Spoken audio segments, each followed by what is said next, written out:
Welcome to Pankinen Financial Perspective with Ashton Pankinen from Pankinen Financial Group. Planning for your financial future means navigating challenges like market volatility, inflation, and retirement income. Pankinen Financial Perspective is here to help by addressing common financial concerns, sharing valuable strategies, and exploring ways you can work toward your financial goals. Now let's get started with Pankinen Financial Perspective. Hello and welcome to Pankinen Financial Perspective. My name is Ashton Pankinen from Pankinen Financial Group. If you'd like more information about what you hear during our show today, give us a call, 952-873-2703, or visit us online at pankinenfinancial.com. That's PANKONIN financial.com. And while at my website, click on the radio page to check out past shows and to subscribe to our program on Apple Podcasts, Spotify, or Amazon Music.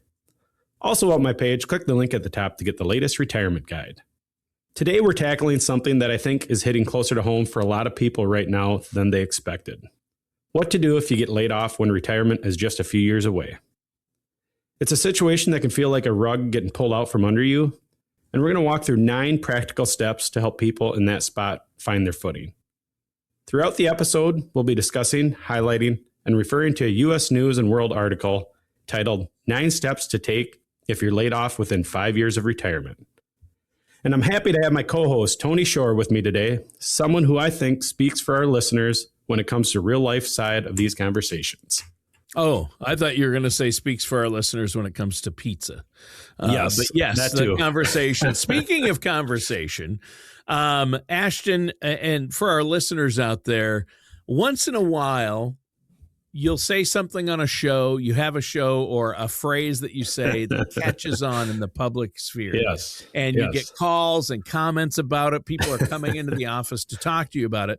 So just to recap, in last week's show, we had one of those moments where you had a moment and it just kind of captured the nation's attention. Yeah, and the nation's definitely. And that's when you said this. Wyndham's pretty advanced down there.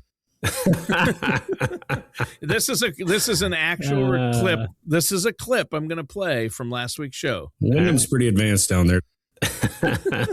You said, and I quote, Wyndham's pretty advanced. Wyndham's pretty advanced down there. Yes, yes. And you were talking about the town of Wyndham. The town of Wyndham, born and raised, where we had pickleball able to be played when we were young kids there. So I'm not buying it. I thought of this after somebody commented that to me is our gym teacher was Ron Meyer, and he was like 6'6". Yeah. And so he used to play 2-on-1, so 2 kids versus him, and he'd have a paddle in each hand. And so he could cover the whole court with his, 7-foot wingspan or whatever. And yeah, I laughed out loud and hard when you said Wyndham's pretty advanced down there. And I'm going to remind you that you said that because I think that's hilarious. But then you say things like this and talk about that coach. The proof is in the pudding. The proof is in the pudding. Yeah, 2-handed paddle coach playing against 2. He goes, 2 of you take on me, and that's in high school. 2 high schoolers take. Yeah. That's awesome. It was fun. That is awesome. That is awesome. Well, today, in all seriousness, we've got a great financial topic, and I know you love hearing from our listeners on the actual financial topic, not just when you say things like Wyndham's pretty advanced down there.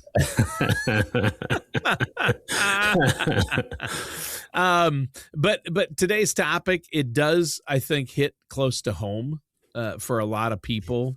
Ashton, I mean, getting laid off at any stage is hard, but if you're 5 years or less out from retirement, it's a different kind of a stress entirely. Even 5 to 10 years, depending on your age, right? Yeah, no, it really is. And, it's happening more than people realize. As the article explains, tens of thousands of jobs cuts were announced in March this year alone. With that technology sector taking an especially hard hit as companies push further into artificial intelligence. So if you're in that situation or someone who is, you're far from alone, let's kind of get into these 9 steps. The first one might surprise people because it's almost too simple. Pump the brakes on spending. That's it. Before you do anything else, just slow down financially. Don't make any big purchases. Don't renovate the kitchen. If you had that plan, maybe you back out of that. Don't book that trip you've been putting off. Just kind of pause. Yeah.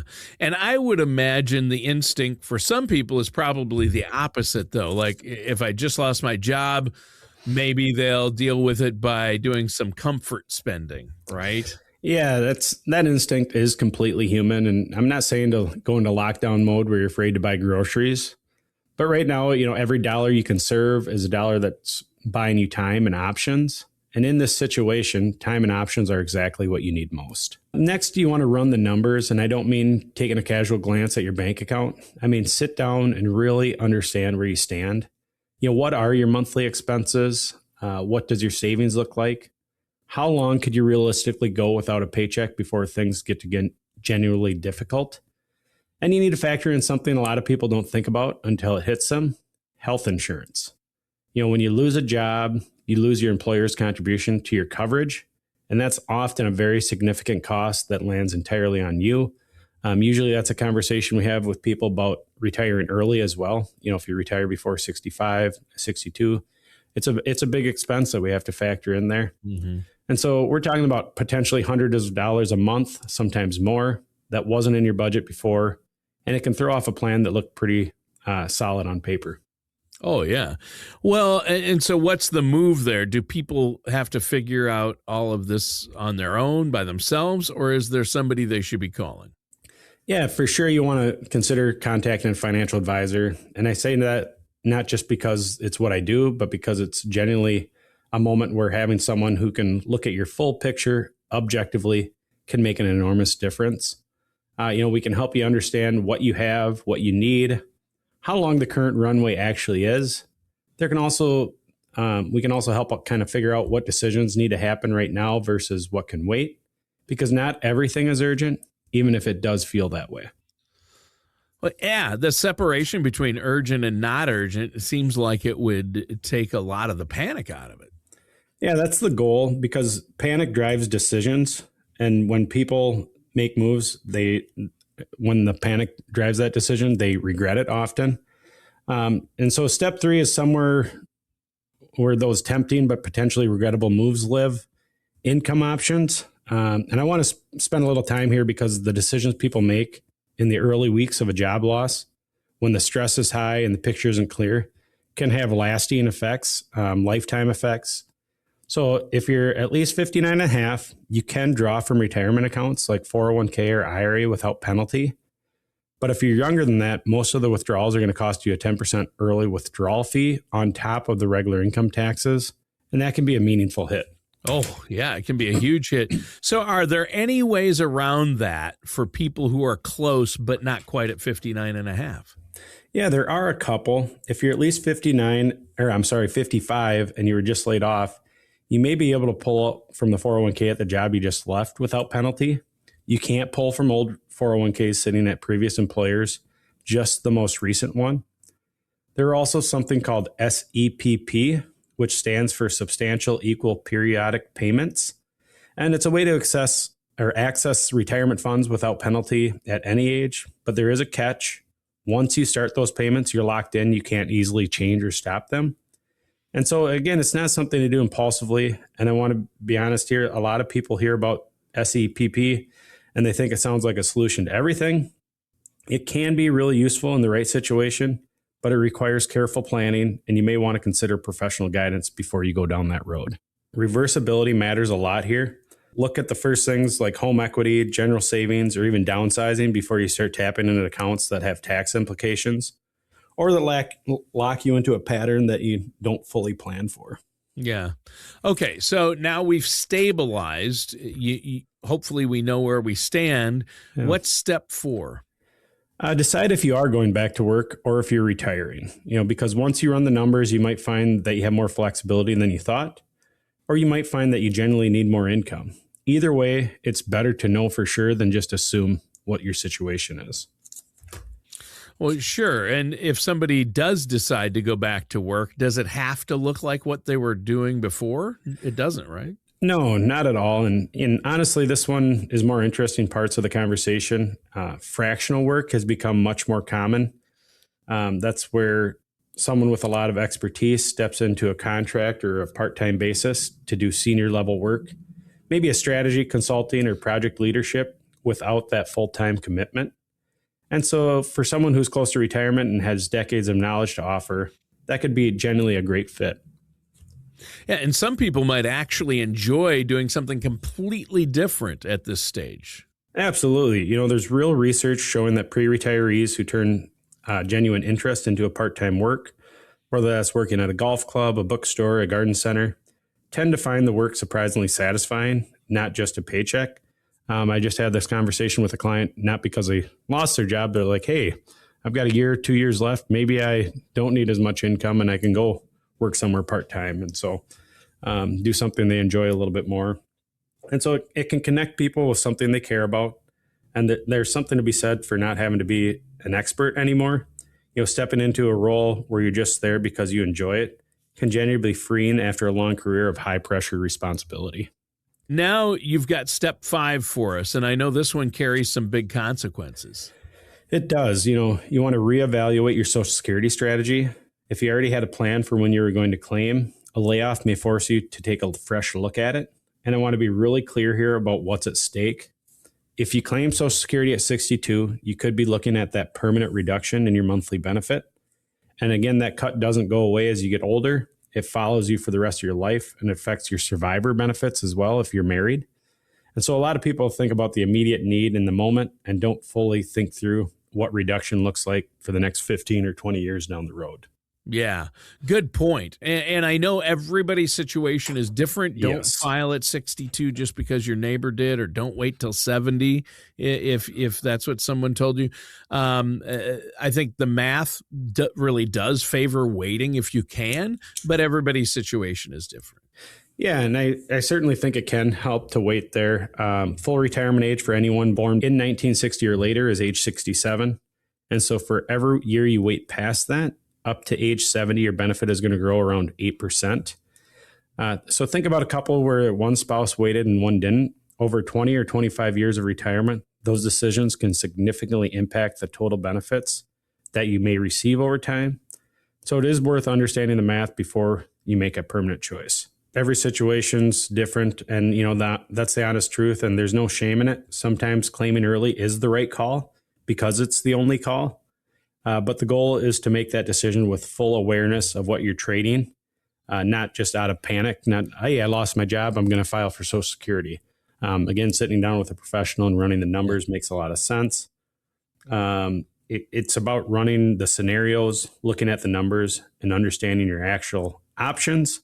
And before we go any further, let me give out our contact information. If you have any questions about something like this, or you know someone who's gotten laid off, or you're in that situation, give us a call, 952-873-2703. Again, that number is 952-873-2703. You can visit our website, pankoninfinancial.com.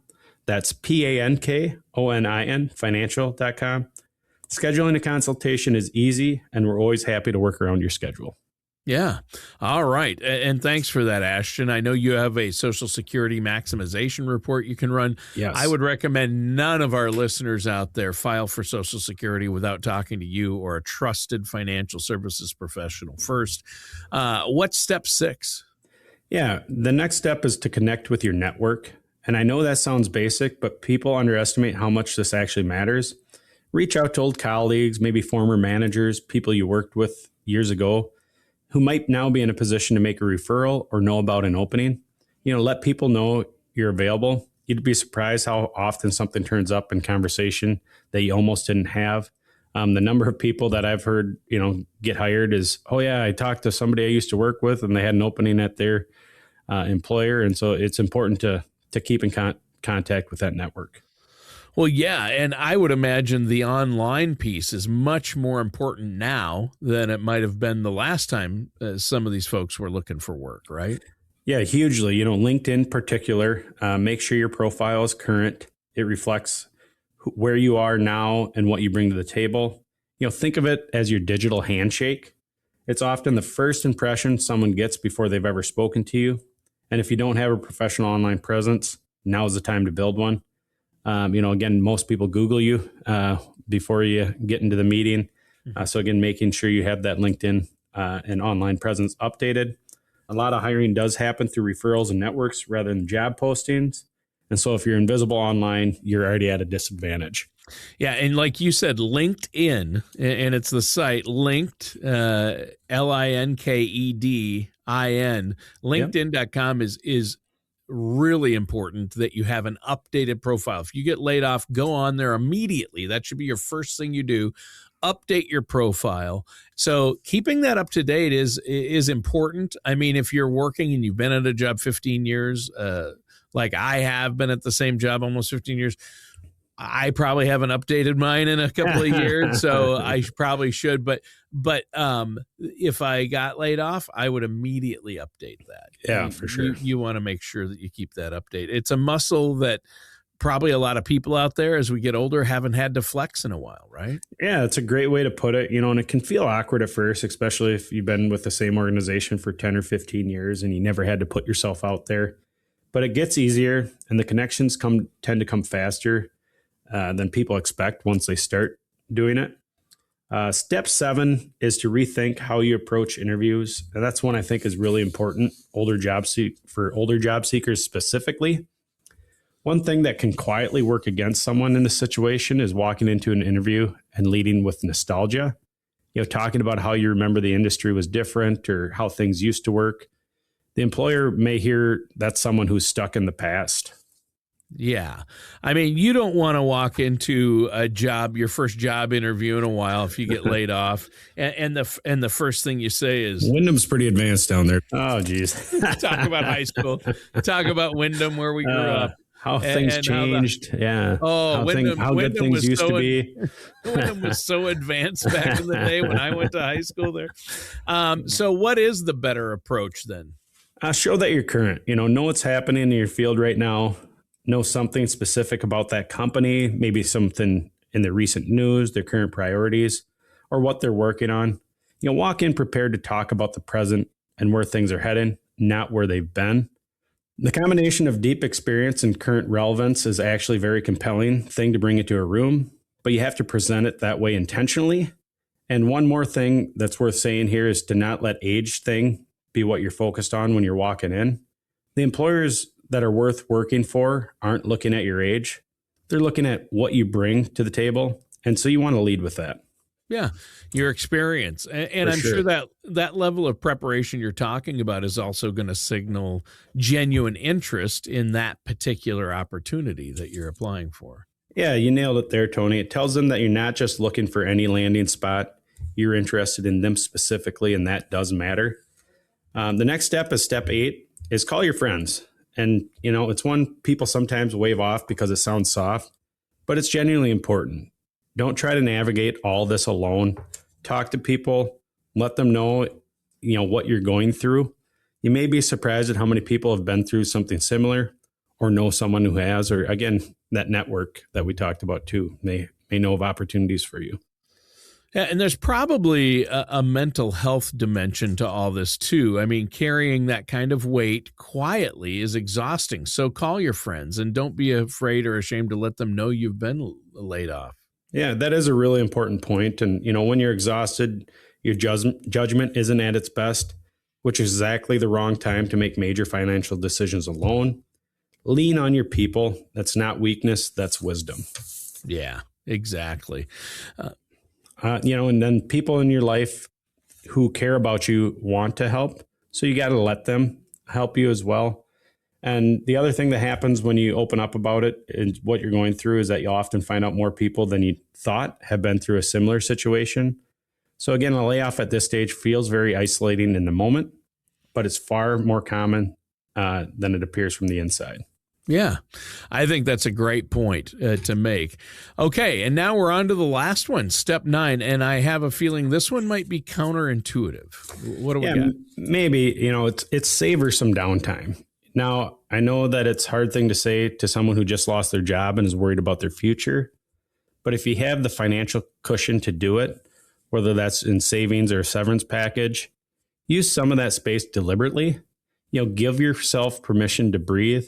Take stock of what the next chapter actually looks like for you. What do you want? Not just what's available, but what do you actually want? some of the best decisions people make about their retirement come out of a quiet few weeks where they're finally had a space to ask that question honestly. So layoff, as hard as it is, can create that space. I've actually sat down with a few clients who, both worked for the same company and both were laid off, and they luckily they had a severance package that they were offered. And so they had time to sit down and breathe, and we're still in that breathing stage, I guess. And seriously contemplating on if we can make the numbers work to retire a little early or maybe with just some part-time work. And so again, I'm a glass half full kind of guy. Look at it as an opportunity to, maybe reinvent yourself or hit that early retirement button if the numbers work out. Yeah, that's great. And I think that kind of reframes the whole experience, right? Instead of just a crisis, now it's a chance to be intentional about what comes next. What do we want to do? How can we utilize this to maybe start a new chapter or achieve our goals, right? Yeah, I think that's right. People who take a little time to get clarity tend to make better decisions, both financially and in terms of what kind of life they're actually building toward. Reacting out of anxiety rarely gets you where you want to go. So giving yourself even a few weeks of honest reflection can change the entire direction of what comes next. Right. And I'm thinking about all of these 9 steps together, Ashton, and the role of a financial services professional like yourself. What does that play in it? How does it connect with what you do? Yeah, it connects in a very real way because almost every one of these steps has a financial dimension. And the decisions people make in the first few months after layoff like this can have consequences that last for decades. When you tap into retirement accounts, whether to claim Social Security early, how to manage that cash flow without locking yourself into something you can't undo. These aren't decisions anyone should be making without a clear picture and a trusted professional in their corner. Right. And beyond just the planning side, I think there's something to be said for having somebody who's seen this situation before, has helped people through this, and can help you stay steady. Someone like yourself, right, Ashton? Yeah, that's a big part. Again, this is a high stress moment. This is probably the only time, could be the only time you've seen this happen.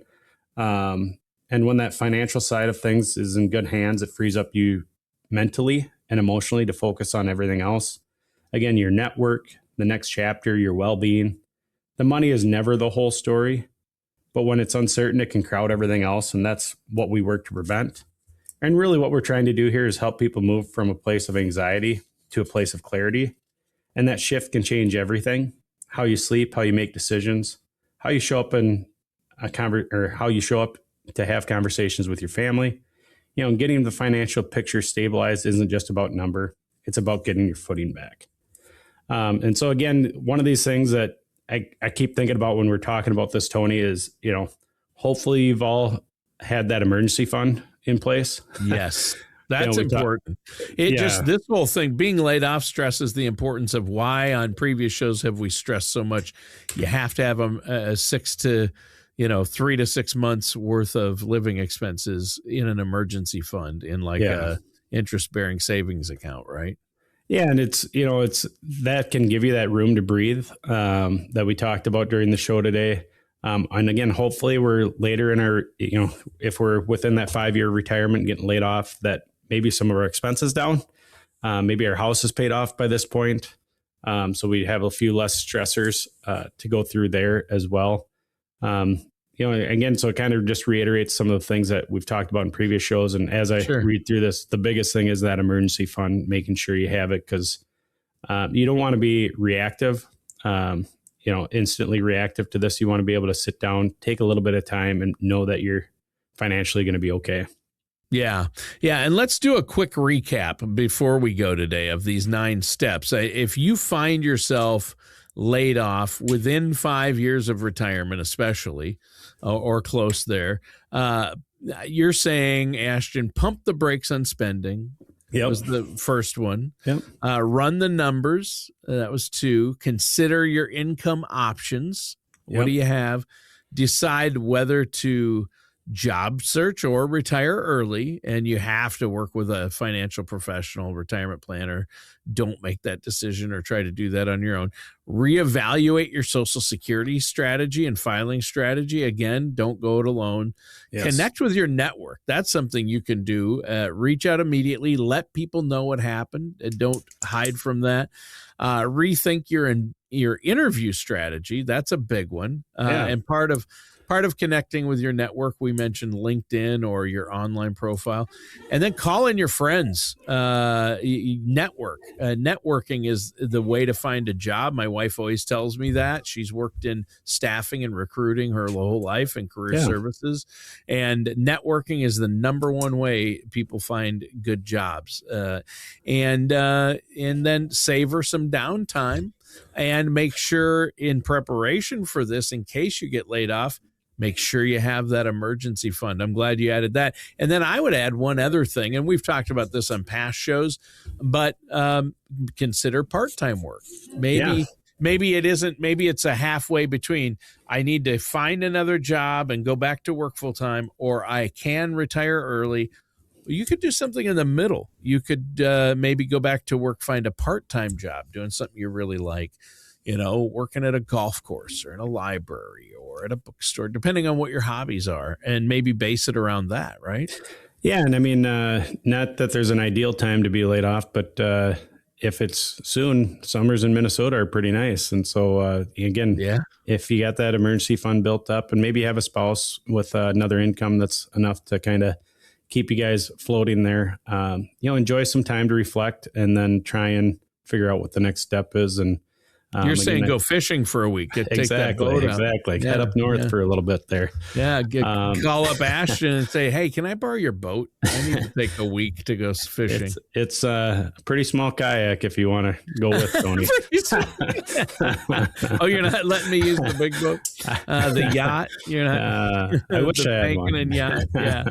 That'd be nice. All right. Because, Chuck told me, Tony, you never need to own a boat. You just need a friend who owns a boat. Yep, there you go. I'm relying on you for that, Ashton. All right, before we go, let our listeners know how they can get a hold of you if they need help getting that emergency fund in place or a retirement income plan in place. So if this does happen to them, they'll know where they're at. Yeah, the best way is just give our office a call, 952-873-2703. Visit our website, pankininfinancial.com. That's PANKONIN financial.com. You can schedule a complimentary consultation, and we'd be glad to take a look at your full picture and help you figure out what comes next. All right. Thank you so much, Ashton. And listeners, remember, Wyndham's pretty advanced down there. And that does it for today's episode of the Pankinen Financial Perspective with our host, Ashton Pank. Thank you for joining us for Pankinen Financial Perspective. Don't head into retirement without a plan for both your finances and your health. For more information, contact Ashton Pankinen at Pankinen Financial Group at 952-873-2703 or visit pankininfinancialgroup.com. Join us again soon for another episode of Pankinen Financial Perspective. Advisory services are offered by Ashton Pankinen LLC DBA Pankinen Financial Group, an investment advisor in the state of Minnesota. All matters discussed during the show are for informational purposes only. Each individual situation may vary, and the opinions expressed here may not apply to everyone. Materials presented are believed to be from reliable sources, and no representations can be made as to its accuracy. All ideas and information should be discussed in detail with one of our qualified representatives prior to implementation. We are not affiliated with or endorsed by the Social Security Administration, the Federal Medicare Program, or any other government agency. Calling this number will direct you to a licensed sales agent.